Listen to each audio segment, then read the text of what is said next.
আমি নিখুঁত নই। সবাই যখন নিখুঁত হওয়ার প্রতিযোগিতায় মত্ত, আমি তখন আমার ভুল আর ক্ষতগুলোকেই ভালোবেসে বেঁচে থাকতে শিখেছি।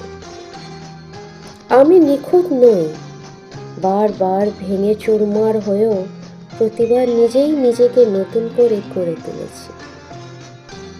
জীবনের অনেকটা সময় নিজের ওপর এতটাই কঠোর ছিলাম যে কাউকে কিছু বুঝতে না দিয়েই নিজেকেই সবচেয়ে বেশি কষ্ট দিয়েছি।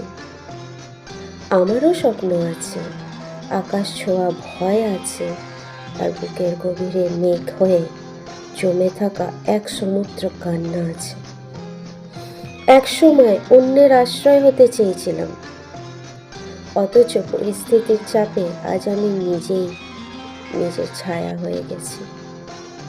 আজ আমি ভীষণ ক্লান্ত, হয়তো দুর্বলতায় নুয়ে পড়েছি, তবু আমার পথ চলা থামেনি।